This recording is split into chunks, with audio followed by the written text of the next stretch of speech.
Hi ladies and gentlemen, welcome back to the channel. Today we're talking about the San Antonio Spurs because of course now mainstream NBA media now knows the name Victor Wembanyama, and all of a sudden it's this crazy deal. Well, for San Antonio Spurs fans and just basketball fans in general, we know how good Vic is. He's an entire franchise changer. I want to talk a couple of different things about the San Antonio Spurs because I don't think this is a year you should focus on winning. However, with San Antonio, it's always one of those things where if the Spurs made the play-in, I wouldn't be surprised. However, I'm not a fan of rebuilding. If the Spurs were to not be a good basketball team this year, I think that is in their best interest. Like I said, everyone's losing their mind right now about Victor Wembanyama. Every Spurs video I made prior to this one, I've been saying, I think the Spurs will win the NBA draft, and as far as winning the NBA draft is, I think they'll get the number one pick. San Antonio has a very good track record of that number one pick with David Robinson. Then you got Timmy Duncan. So they have a really good track record, and it just feels like fate. And Vic will change the entire outlook of the San Antonio Spurs, but this is all just speculation. I want to talk about their actual roster and their actual squad. Unfortunately, first off, San Antonio is not going to be gruesome to watch. I don't think they're going to win too many games. I do think they'll be probably, if I had to put money on it, I would probably say they're a bottom five team in the league as far as record goes. But once again, I wouldn't be surprised if they just were in the playoffs. I've seen crazier things. There's good talent on this team. It's just, with Greg Popovich and just the San Antonio Spurs system, I don't think we'll see much Jeremy Sohan. I mean, out of the three rookies, out of the three first-round picks you drafted this year, you'll see Jeremy Sohan the most. But I have big hopes, high hopes for Blake Wesley, Malachi Branham, and Jeremy. I just don't think we're going to see him too much. Now, there's a lot of interesting pieces on this roster because I'm curious. This is my question for Spurs fans. Do you have your current franchise piece? Or is that something you're looking to acquire in this upcoming draft? Victor Wembanyama, Scoot Henderson. I personally don't think they have their franchise piece. I don't mean that to sound doggy. Spurs fans, you guys show me a ton of loves. Like every Spurs video I make, you guys show me just a ton of love. I say, can we get this video to 100 likes? You guys give me 1,000. And it just changes my life. But I'm not trying to dog on your team here. I just, I really like Keldon Johnson. I really like Joshua Primo. I really like, their three rookies. Devin Vassell, I think, is going to have a really solid season. But unless Keldon continues to take the jumps he's been taking and cements himself as a star in the NBA this season, I'm still looking to acquire my franchise guy. Because once you have your franchise guy, I don't mean that with any shade to all the young guys on San Antonio. I wouldn't be surprised if Keldon Johnson turned into a star player this season. I wouldn't be surprised if Jeremy Sohan was a star player.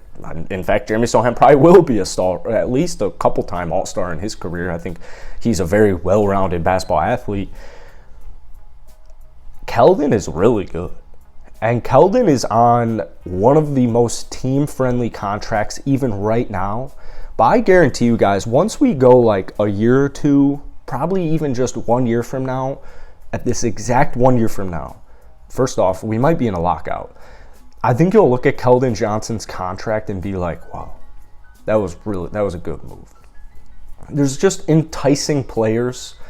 Devin Vassell, my Florida State boy, gets a little bigger, solid on the defensive end. We saw Devin Vassell really kind of get things going, dealt with some injuries there at the end of the season, but Devin Vassell, I think he's poised for a break. I think he'll definitely get to 15 points per game. I think he'll definitely get to 15 points a night. Joshua Primo, I know he's currently out for the rest of the preseason with, MCL injury. Primo is also one of those young guys on the San Antonio Spurs where I think he's looking at a big role this season. Now, will he play the point guard position? Will he play the backup point guard position? Will he be your starting shooting guard? I'm not quite sure. I'm not quite sure. I like Joshua Primo's idea as kind of a backup point guard. I don't think Josh Richardson will be on the basketball team for much longer. I don't think Doug McDermott will be on the team for much longer. I don't think Jakob Poeltl will be on the team for much longer. And if we're being real here, I don't think any of those guys should be on the team for much longer. I think I would be happy. I know Poeltl's value is 14, 9, and 3 last season. Poeltl's one of the most underrated centers in the entire NBA, especially defensively. He's one of the best defensive bigs in the league. People don't know this. People really just don't know this.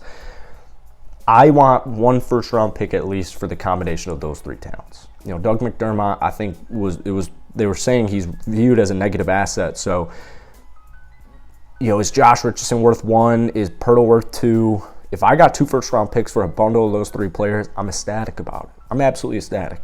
Seeing Poeltl go, I'm assuming for Spurs fans, it's just kind of unideal.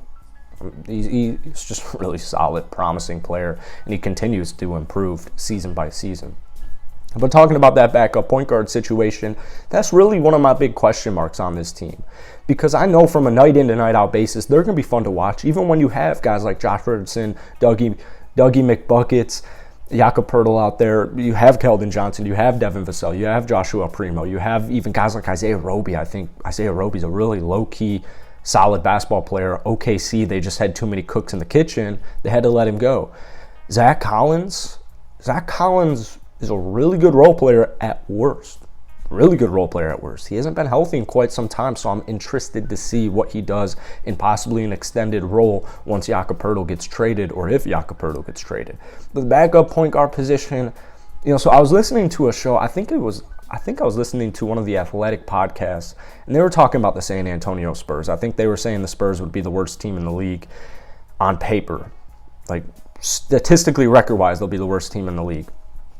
And one of the arguments the guy was using was the point guard position. He was like, they genuinely don't have a point guard. And the guy next to him was like, they have Trey Jones. The guy's like, who? Trey Jones. Who's Trey Jones? The guy's like, I think you need a Trey Jones welcome session or something like that. Like, I think, or the guy's rebuttal to like, who's Trey Jones is like, he's, from Duke, he's a young point guard. And he's like, exactly, or something. He said some like snarky comment about Trey Jones. I have high hopes for Trey Jones, man. I'm not saying Trey Jones will be a star player in today's NBA, especially because his three-point shot, he's got to improve his shot. You have to improve the shot. Defensively, he's really good. If he continues the path, anything like Tyus Jones, he'll at least be one of the best backup point guards in the NBA. He's really good at facilitating. He's a pass-first point guard. He can play make for his teammates. He can get you some rebounds. He's going to get you some stops. He's just a high IQ basketball player who's young. He's going to make mistakes. Just need to see an improved shot. And Trey Jones is one of those just players there on the Spurs where it's like, you never know. You just never know. You never know. And then you got Joshua Primo, who last season, 6-2-2.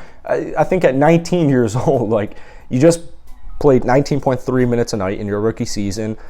Now's the time.